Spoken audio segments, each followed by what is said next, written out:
Ernesto. Me retrasé al poner grabar, pero ya. Buenos días, Aris. ¿Cómo estás? Bien, ¿y tú? No, dilo con entusiasmo. Sobreviviendo la Bien, pandemia. Eso. bien, ¿y tú? Sobreviviendo la pandemia. Es nuestra marca de agua de salud. Sí, tiene que quedar, sí. ¿Verdad? Bueno, en la plática anterior, pues hicimos una entrevista. Ujú. Bueno, me hiciste una entrevista, yo contestando a mi. No sé cuánto voy a aprovechar de ese material para análisis psicológico, pero creo que hablé del pasado y algunas cosas que viví en mi infancia, juventud y adolescencia, etcétera, ¿no? Ajá. Entonces, ahí comentaba un poco acerca de que finalmente me gustaba la idea de la regeneración del sistema nervioso, ¿no? Ujú. ¿Y por qué lo retomo? Pues porque finalmente me gusta mucho la docencia. Después de que con mi compañero de primaria me di cuenta que le costaba mucho trabajo aprender, dije, hay distintas estrategias para poder enseñar. Entonces dije, lo más probable es que la mejor manera que yo tengo de poder aprender es enseñando y la mejor manera de enseñar es aprendiendo, ¿no? Entonces se hizo bajo ese esquema, me he permitido tratar de entender muchos panoramas, aspectos y convivir con gente muy variada, ¿no? Entonces, es bonito porque cuando te das cuenta de eso, por ejemplo, yo digo, la psicología es un área diferente a la biología, pero es un área respetable. La psicología, o bueno, la ingeniería es un área diferente a la biología, pero es un área respetable. Quiere decir que Y muy saber complementario. que finalmente cada quien tiene un esquema distinto, que no hay mejores o peores profesiones, que no hay mejores o peores niveles y que inclusive yo puedo decir que hay personas educadas que no han estudiado y hay personas no educadas que dicen haber estudiado, ¿no? Entonces, es bonito. Y una de las cosas que sí me gustaría cerrar la entrevista, que no lo dije en la última ocasión, es el hecho de cómo veo actualmente la educación en términos de decir, ¿qué quiere ser? ¿Qué significa para mí ser un docente o ser un maestro? Y tiene su equivalencia a ser padre de familia, ¿no? En el sentido de decir, para mí, el dar clases o el educar es como la persona que enseña a andar en bicicleta. Ajá. Lo que hago es, te muestro cómo se hace, te puedo detener un tiempo para que tomes tu confianza, para que cuando yo suelte la bicicleta, tú puedas seguir tu movimiento. Ajá. Pero el que toma la decisión de si se va a una pendiente, si se va a una subida o si se mete a terracería, va a ser el que está dentro de la bicicleta, el que se va manejando la bicicleta. Por lo tanto, O si sigue pedaleando o no. exactamente. Quiere decir que a lo mejor me conozcas y digas, yo me ha tocado mucho, dice, no, pues yo conozco, por ejemplo, te voy a poner de ejemplo, no, yo conozco a Alexis, que es psicólogo, que es social, ambientalista, pero no por el hecho de conocerte quiere decir que yo tenga la misma información que tú. Mm. Uno puede ser el alumno de alguien muy brillante, pero lo importante de cuando andas en bicicleta no es que conozcas a esa persona, es qué haces tú con la pedaleada de la bicicleta, qué haces tú con la dirección del volante. Entonces, y te lo digo en ese sentido, creo que se me hace muy importante porque yo dejé de tener una visión paternalista con los alumnos, ¿sí? Yo Mm. sé que en algún momento tengo que darles la responsabilidad de la decisión que deben de tomar. Yo sé que en algún momento no voy a estar yo contestando el examen y no voy a estar yo resolviendo el problema. Por lo tanto, mi papel como docente, al igual que te decía yo como padre de familia, es que tengo que darte la seguridad de las decisiones que tú vas a tomar y darte las herramientas para que puedas hacerlo. Quizás no te sirva ninguna de mis herramientas, pero debes de entender que el que va sobre la bicicleta, el que va pedaleando, eres tú, no yo. ¿Me explico? Ujú. Entonces, para mí eso es como termino la idea de por qué me gusta la docencia. A veces siento cierta frustración porque me doy cuenta de las fallas que va a tener el estudiante conforme va avanzando en los niveles, conforme a cómo va cerrando su vida profesional. Es decir, si no le gusta leer, le digo, no tienes idea. Yo que a mí no me gustaba leer y no me gusta la escuela, no tienes idea la cantidad de información que vas a encontrar y la cantidad de herramientas que vas a encontrar si te pones a leer. A mí que me costaba trabajo escribir, O la no cantidad tienes que vas a perder si no lo yo, haces. exactamente, ¿no? Y igual, en el caso de escribir me costaba mucho trabajo, me cuesta todavía un poco de trabajo, pero cuando tú empiezas a escribir, tiene un giro enorme para el cerebro plasmar las ideas o decir las ideas que tú estás teniendo, ¿no? Y me encanta porque nosotros escribimos como hablamos. Alguien que habla todo trastabillado, escribe todo trastabillado, me explico. Entonces es una práctica que te permite de alguna manera decirle a tu cerebro, ordena tus ideas, dime qué es exactamente lo que quieres decir y dime cómo lo quieres decir, ¿no?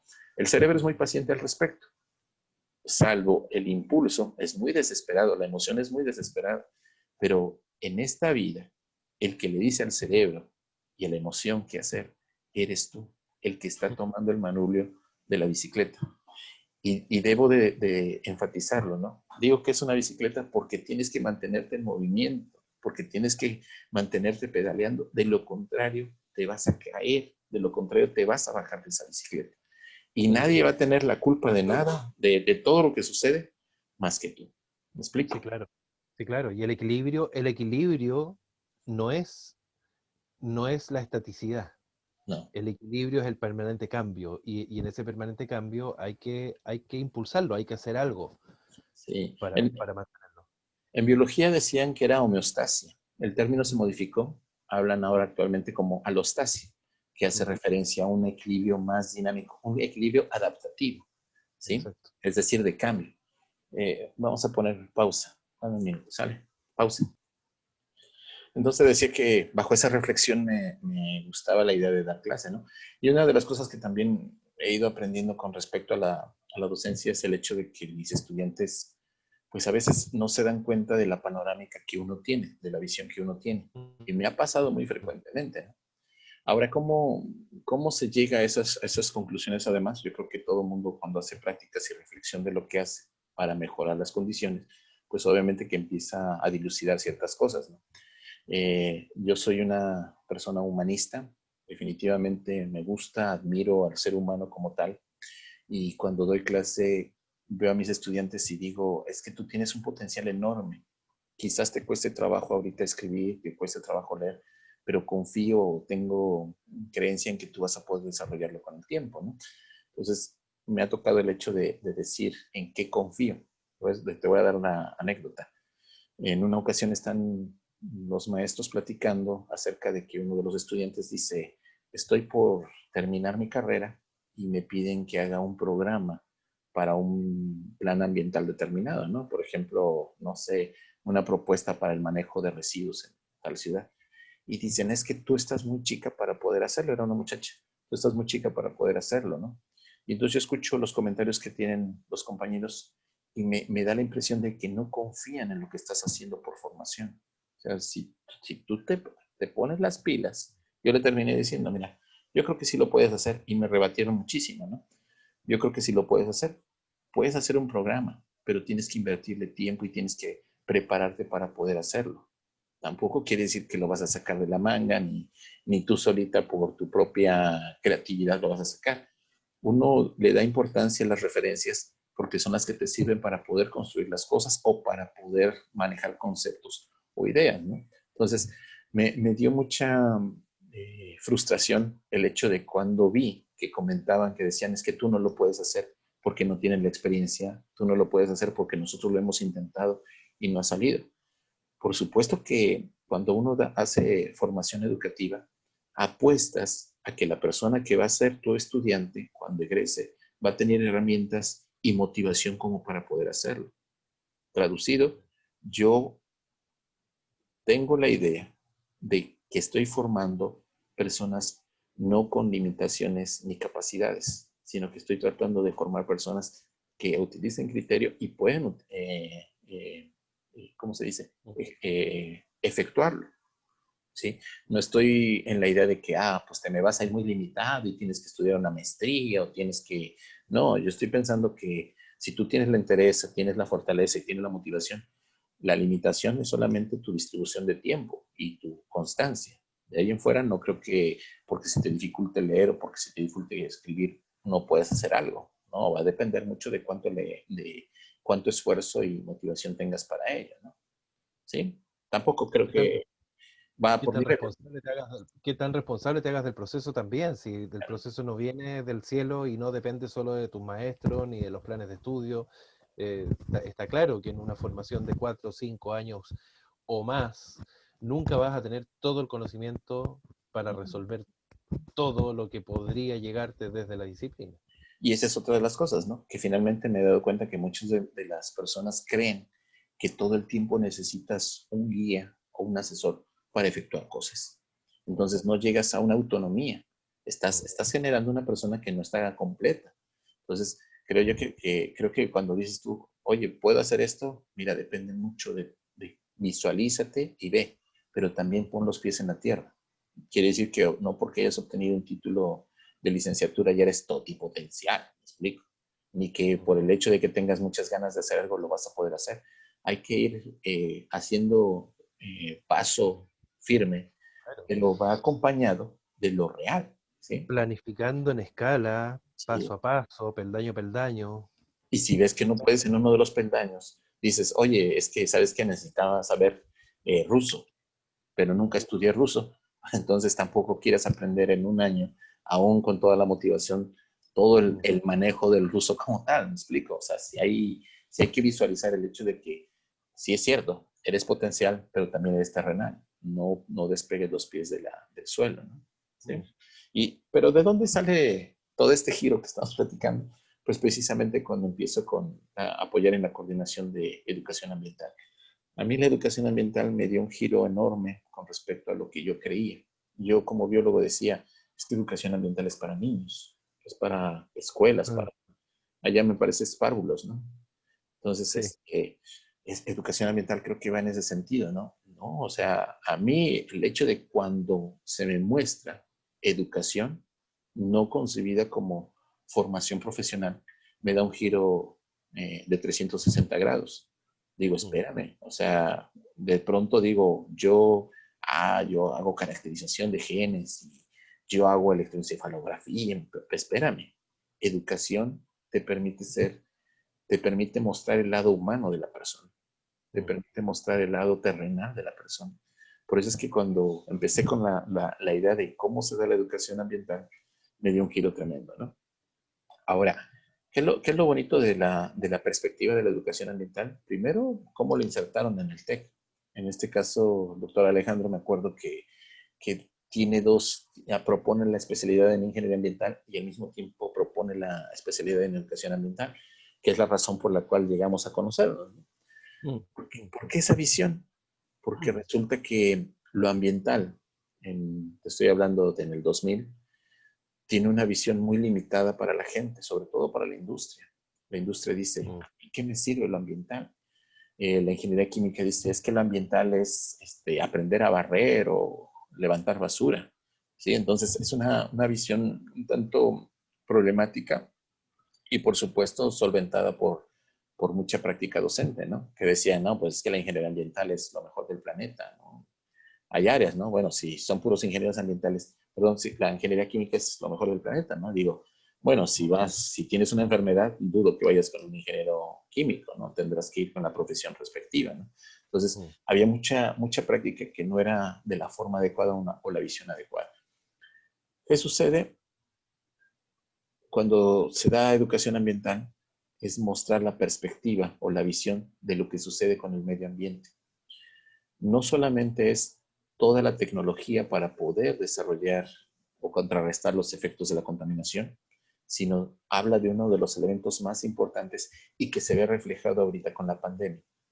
No estamos educados. La educación es un elemento fundamental para el desarrollo de cualquier país, para el desarrollo de cualquier persona. Y eso es lo que de alguna manera, cuando tuve la oportunidad de empezar con la educación ambiental, me fue mostrando. ¿Qué sucede? En, en el 2001, abrimos y decimos, será especialización en educación ambiental.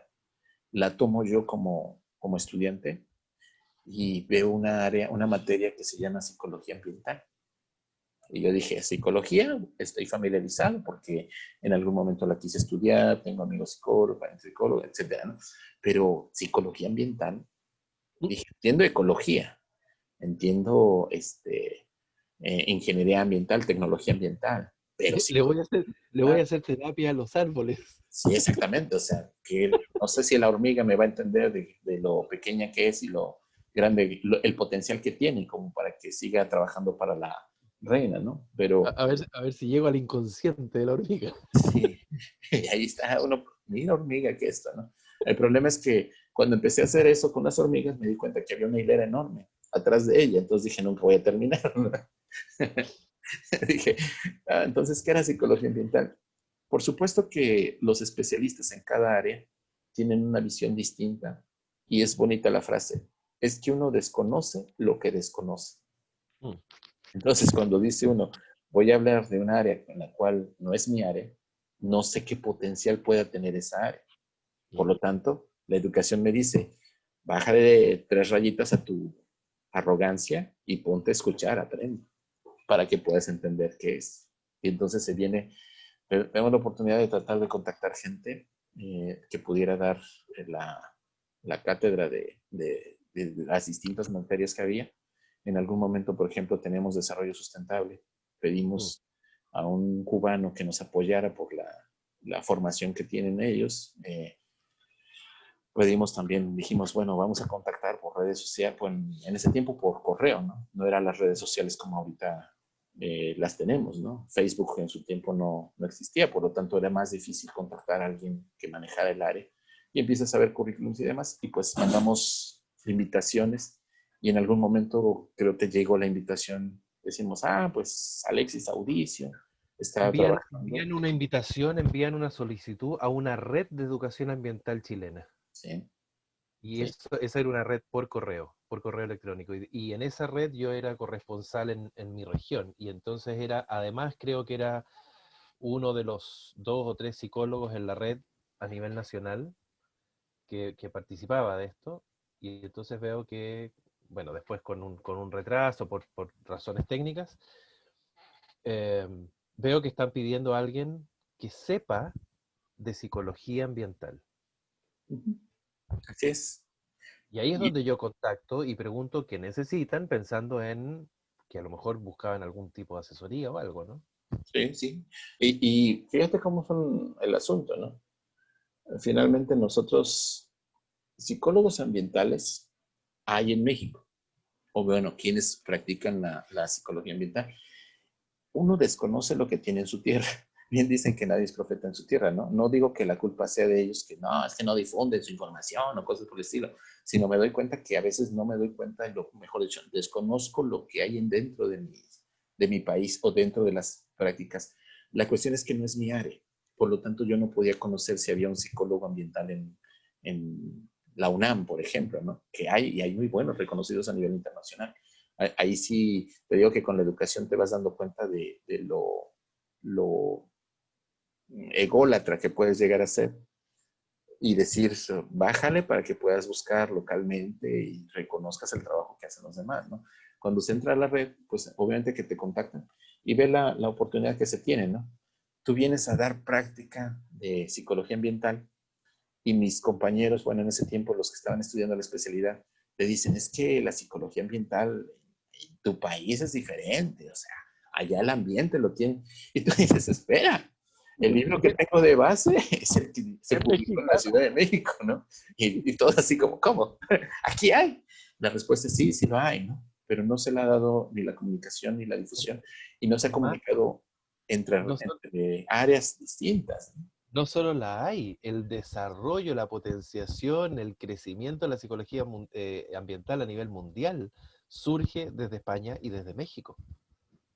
Uh-huh.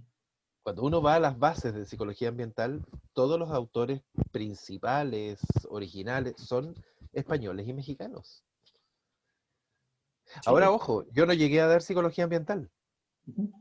Psicología ambiental la daba una psicóloga que estaba en el Sí, TEC. sí, así es. Sí, porque no hubo la oportunidad de que llegara ese tiempo. Nosotros Claro. decimos, ya tenemos el programa, pues, pero bueno, hay otras áreas que sí nos interesaría que cubriera Y dijimos, bueno, por la experiencia que tenías, por el currículum que habías presentado, dijimos, bueno, vamos a dar la oportunidad, ¿no? Y más por la disponibilidad. Me había tocado contactar a otras personas dentro del país que me decían, yo no puedo, no soy del área, o bueno, en este momento no me es posible. Y por cumplir el programa, pues obviamente que había que tener disponibilidad de quién iba a impartir la materia, ¿no? Entonces, en este caso, te contactamos y dijimos, bueno, pues que venga. Yo me acuerdo que, a ver, Audicio, y yo Audicio, y Audicio. Y yo después descubrí que no era Audicio el nombre correcto, y dije, bueno, está bien, está bien. Sí, sí, pero yo llegué a educación ambiental, a metodología para la educación ambiental, Sí. metodología para la educación ambiental y eran Talleres, dos más. Y talleres. talleres, y talleres, que era la parte final práctica dirigida al desarrollo de una práctica, de una tesis, una Así es, de tesina. una tesina, un ensayo prácticamente, Pero, ya esta monografía podía ser. claro, pero desde la intervención concreta en alguna comunidad, que Sí. podía ser empresa, podía ser en la selva, con comunidad indígena, etcétera. Sí, es como un tipo de residencia. Eso Claro. era lo que buscaba, ¿no? Y entonces es cuando empezamos a contactar. ¿Y qué pasa? ¿Cuál es tu perspectiva cuando llegas a dar, bueno, cuestiones ambientales en México? Bueno, lo que me llamó la atención primero era que, y me maravilló de la propuesta, fue que estuvieran interesados en incorporar temas sociales asociados al... Porque, a ver, ¿qué es el medio ambiente? Cuando tú dices, tengo que hacer educación ambiental, y los químicos dicen, ah, bueno, pero esto es químico, esto son las emisiones, y los riles, y los rices, y los no sé qué, y los biólogos no, qué sé yo, protección de las especies que están en riesgo. Y tú dices, a ver, espera, pero el medio ambiente tiene a lo menos cuatro, eh, cuatro variables. Ujú. Efectivamente la biológica, efectivamente la físico-química, también la económica, y de ahí el contexto o la relación hacia la sustentabilidad, Sí, sí. y la variable social, la variable humana. Y ahí es donde yo veo que esto que mencionabas tú, ¿no? Que Alejandro, el doctor Barradas, tenía una visión muy amplia, de darse cuenta de decir, a ver, espera, pero todo esto finalmente, ¿quién lo cambia? ¿Cómo logramos que esto eh, traspase no solamente de un conocimiento, sino que llegue a una práctica concreta? Y dice, bueno, aquí lo que estoy necesitando es cambio de conducta, y por lo tanto necesito elementos más asociados a psicología. Sí. Tanto fue así que yo llego a eso, a dictar esas cátedras en el contexto de la especialidad, y de pronto Alejandro me dice, oye, hay una reunión de 120, por eso me acuerdo que eran 120 Sí, tecnológicos sí, en sí. esa época, 120 ingenieros, uno de cada tecnológico del país, porque se va a reestructurar en ese momento la malla curricular de ingeniería industrial. Ambiental, industrial. Mm. Industrial. Y querían incorporar en todas las ingenierías, aparte de que estaban reestructurando la cátedra de ética, toda la línea de metodología de la investigación, querían incorporar desarrollo sustentable, y querían incorporar psicología ambiental. Psicología ambiental para los ingenieros. Eso a mí me pareció maravilloso, porque acá, al igual que allá, no se conocía el concepto de psicología ambiental, pero además no se lo consideraba para nada relevante. Nadie veía, y todavía, que podía estar presente en una gama de áreas que no tienen que ver directamente con la psicología. Claro. Eh, y por lo tanto me lleva a, a una comisión donde desarrollamos finalmente este programa de psicología ambiental, que se instauró por allá por el año 2004-2005 en todas las ingenierías de los tecnológicos. Mm. No sé, me imagino que a esta altura ya debe haber variado mucho, si es que todavía se mantiene, no tengo idea cómo estará, pero en ese momento se instala. Eso yo, De desarrollo sustentable es, ¿no? eh, desarrollo sustentable, no me acuerdo si era desarrollo sustentable o psicología ambiental específicamente. No, No, era es era desarrollo. desarrollo sustentable. Solo que la mirada de Alejandro era el desarrollo sustentable tiene que ir de la mano de la psicología. Sí, sí, sí. Y por eso es que me incorpora.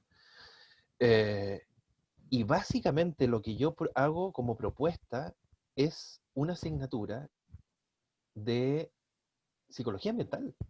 Derechamente era una asignatura de psicología ambiental dirigida a la comprensión del desarrollo sustentable desde una perspectiva más integral. Pero Ujú. finalmente era psicología ambiental. Sí, sí, es Y correcto. eso, y eso se instala. Eso se instala. Yo vuelvo a México por segunda vez el año 2005 y ahí entonces me piden que recorra los institutos. Bueno, hicieron reuniones por zona, ¿no? Pero que recorra los institutos capacitando a los ingenieros que se van a hacer cargo de la cátedra. Sí. O sea, fue un programa institucional desde la autoridad muy bien pensado. No sé con cuántos recursos, no sé qué tan efectivo pudo resultar al corto, mediano, largo plazo, pero, pero fue una intención dirigida clara, con una política a la base. Sí. Y eso a mí me llamó muy positivamente la atención porque acá no estaba. Efectivamente, ¿qué es lo que ocurre? Cuando llego a las cátedras de metodología y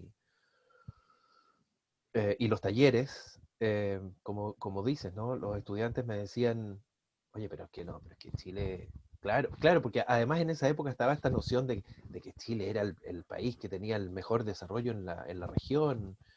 No, pero es que Chile es otra cosa, no, pero si nada, sí, o sea, esto que les estoy diciendo lo aprendí de los mexicanos y de los españoles, primero. Segundo, me acuerdo en una clase yo les digo, oye, perdón, pero si ustedes tienen un acuerdo tripartito Sí. entre Canadá, Estados Unidos y México, me dicen, no, no, estás soñando, de dónde sacaste esa fantasía? Hasta que se los muestro. Eh, y claro, no sabían, pero sí la noción estaba, y por otro lado me llama la atención también la apertura que había, porque en estas cátedras, en esta especialidad, había ingenieros de todo. Sí. Había ingenieros, no sé si había ingenieros ambientales, bueno, estabas tú como biólogo, había ingenieros informáticos, recuerdo que había ingenieros informáticos, había veterinarios, Sí. Maestros también había. maestros, Había de recursos humanos de licenciaturas en administración mira, y había me acuerdo, agrónomo, había un agrónomo. agrónomo, Juan Carlos, ¿no? Sí, sí, sí. Juan Y Carlos era también, agrónomo. y alguno que otro que iba de colado también, que no tenía una formación profesional. ¿Sí? Entonces, pero fíjate la perspectiva, ¿no? Lo bonito de esos grupos era la tremenda interdisciplinariedad que había, porque las opiniones y las versiones que tenía cada uno con respecto a ello eran muy variadas. Muy Entonces variado. teníamos además la formación, había la misma profesión, pero venida de distintas instituciones, por lo tanto la perspectiva también era diferente, ¿no? Entonces, Sí, claro. se dio la oportunidad de tener ¿cómo le dice el hecho de que tienes muchas escuelas, cuando hablas de muchos países que conviven en un momento determinado, muchas culturas que conviven, no le llamas universalidad? Ay, bueno, se me olvidó la palabra, pero haces una combinación de muchas perspectivas y formas de ver tan variadas, te enriquece muchísimo las opiniones, porque cada uno da una perspectiva muy, muy, muy diferente, ¿no? Entonces, ¿qué es lo que sucedió en ese tiempo? Pues, y nuevamente, ¿no? Te dice, ojo, tienes que abrir tu caparazón, tienes que abrir tu cascarón y darte cuenta que la formación que tú tienes es tan limitada con respecto a lo que existe en el universo, lo que existe en la vida, ¿no? Entonces, había que ampliar la visión de lo que uno hacía. Por eso te decía yo, lo más importante de lo que aprendes en educación es que finalmente te vuelves un tanto más humilde y dices, escuchas, aprendes a escuchar qué pasa con otras profesiones o qué pasa con otras formas y perspectivas. ¿Sí? ¿Sí? Sí, sí, claro. Y Y de alguna manera también esta idea de tenemos que tratar de traspasar, y yo creo que eso surge precisamente de esa diversidad que tú dices, ¿no? Diversidad de formaciones, diversidad de profesiones, diversidad de personalidades, por supuesto, de edades, Sí, de sí, edades, porque tenía estudiantes en la especialidad que estaban recién titulados de su carrera y otros que estaban por por jubilarse. jubilarse, sí, sí, es correcto. Era una diversidad sumamente amplia. Y desde ahí, desde esa diversidad, esta idea de decir, bueno, estamos en una zona petrolera, por ejemplo, por lo tanto con alta contaminación, y esto tiene que, de alguna manera, entrar en la empresa petrolera. Teníamos estudiantes que eran profesionales, pero que trabajaban en la empresa petrolera, Sí. ¿sí? Ah, un nutriólogo también había. Había un nutriólogo, Sí, sí, sí, sí, es sí. correcto. Está, bueno, no voy a dar nombres, pero me estoy acordando de los nombres, por eso desde ahí me acuerdo de...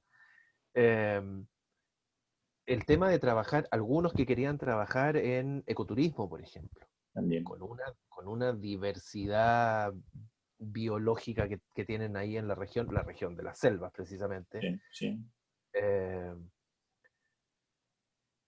con comunidad indígena, donde había un estudiante también que venía de ahí, sí. ¿sí? Sí, Como era tema, y había gente que había estado en asociaciones civiles o en ONGs que también tenía mucha participación, o sea, le interesó el hecho de cómo estaba estructurada y la visión que se tenía con respecto al medio ambiente, ¿no? Que y traducido, no, y no solo mexicanos, no, no solo mexicanos, también había. además. Sí, o sea, fue una oportunidad muy, muy enriquecedora. Fue, fue preciosa, para mí fue maravilloso. Yo te diría que fue la mejor y la más completa experiencia de trabajo o desde la psicología ambiental, aun cuando mi trabajo fue desde la educación ambiental.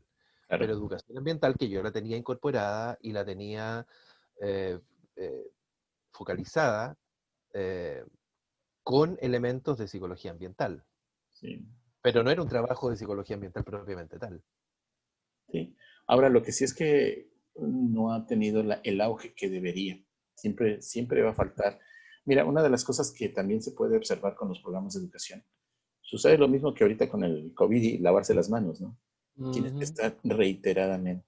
La educación parece ser que va en contra de corriente porque es más fácil ir a favor de corriente. La educación tiene que invertir mucha energía, mucho recurso, tiene que estar constantemente en movimiento para tener una dirección y tener un impacto deseado, ¿no? Entonces, Y mucho en prevención. sí, Y la prevención te quita tiempo para resolver lo concreto que está ocurriendo. sí, y como finalmente todo el tiempo estás recibiendo gente que no tiene el gen de la información que tú estás impartiendo, pues entonces tienes que empezar de cero. Por eso que cada vez que empiezas una materia, dices, bueno, querido lector, vamos a empezar con esto, ¿no? Sí, me Mm, explico. mm. Sí, Así es, ¿no? sí, y mira, un elemento que te quería rescatar es que,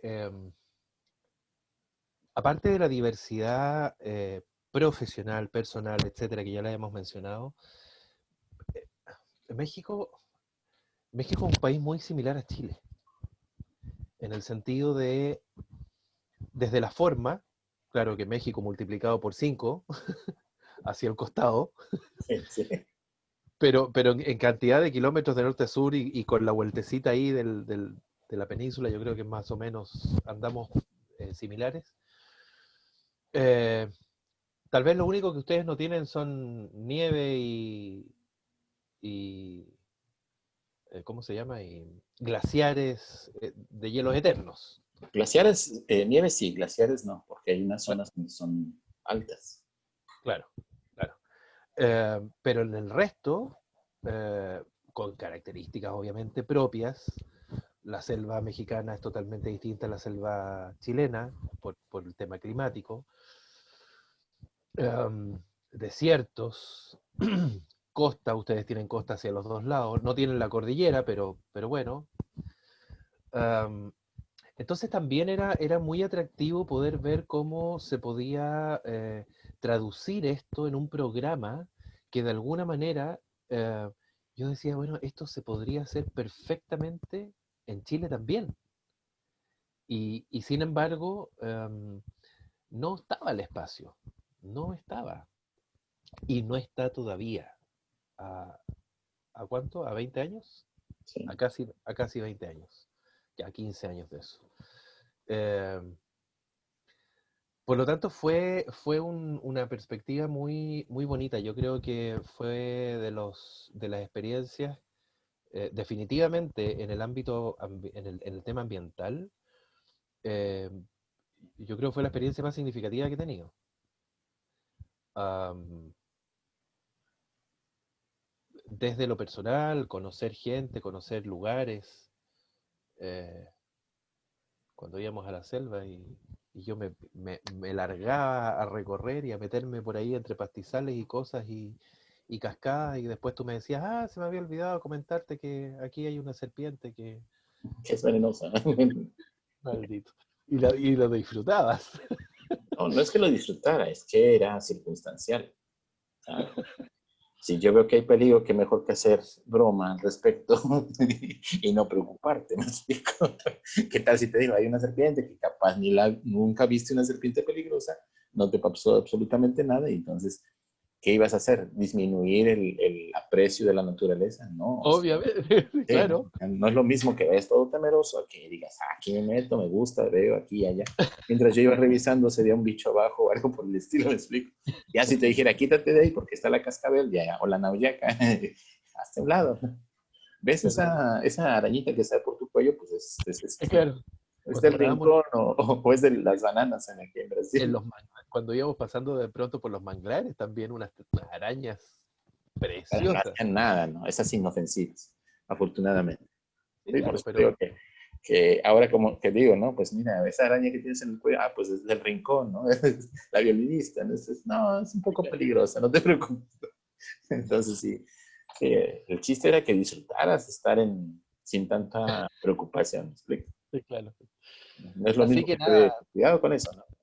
nada, yo creo que fue una experiencia tanto desde el punto de vista de la educación como desde la psicología ambiental, aun cuando, bueno, al final terminé haciendo psicología ambiental igual, pero para un par de rezagados que habían quedado con la asignatura. Sí, sí. Em,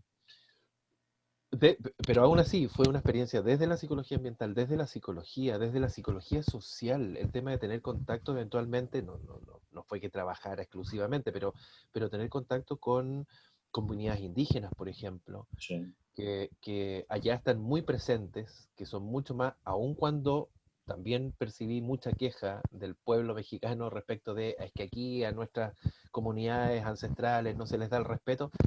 Si ustedes vieran lo que hacemos acá con las comunidades ancestrales, eh, o sea, lo que hacen ustedes es maravilloso.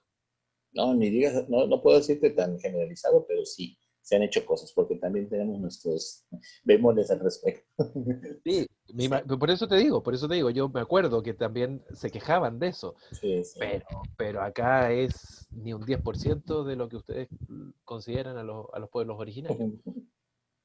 Bueno, pues fue vamos a cerrar, si no nos Vamos a hacer. extendemos muchísimo más. Sí, Lo que sí es que finalmente, ¿qué pasa después de esa experiencia? Pues yo lo que extraño en general es la falta de continuidad. continuidad con respecto a la visión que se tiene de algunos campos, ¿no? Por Y que supuesto que lamentablemente muchas veces esa visión pasa por la visión de personas concretas y que si esas personas ya no están, como en este caso Alejandro, sí. No, y de hecho hay gente que quisiera seguir el trabajo, pero siempre tienes esa capacidad de liderazgo, no es tan fácil de encontrar, ¿no? Ni mantener esa fuerza aun cuando tienes las adversidades, ¿no? Eso es esa es una de las cosas que también aprendí en educación ambiental, ¿no? Me dije, ok, puede ser que no estemos muy de acuerdo con lo que se tiene, hay muchas políticas, hay muchos intereses que no te van a dejar ejercer, pero finalmente si estás convencida de lo que es, pues adelante, ¿no? Que es mm, ahorita la visión que se quiere tener con respecto al medio ambiente. Yo creo que en algún momento tenemos que platicar de qué pasa con el medio ambiente, que es también una de los comunes que tenemos, y te iba a decir, decir, bueno, Sí, Sí, te iba a decir, tal vez retomar el tema ambiental propiamente tal, desarrollo sustentable y psicología. Hemos hablado de psicología ambiental y yo te aseguro que el 98% de las personas no tienen idea que ni siquiera que existe. sí. Yo no doy terapia a las hormigas. Hacen filas enormes que es difícil controlar y no Todas me hacen juntas, caso. Sí, todas creo juntas que al diván. no, y además quieren echarte un montón porque te acercas a ellas y todas se quieren subir a dar su opinión. Entonces, no, son un tanto agresivas. Entonces es difícil dar terapia a las hormigas. Bueno, pues ha sido un placer nuevamente. Nos Y vemos en como la siempre, próxima plática. que estés bien. Suerte. Chao, Dios. chao.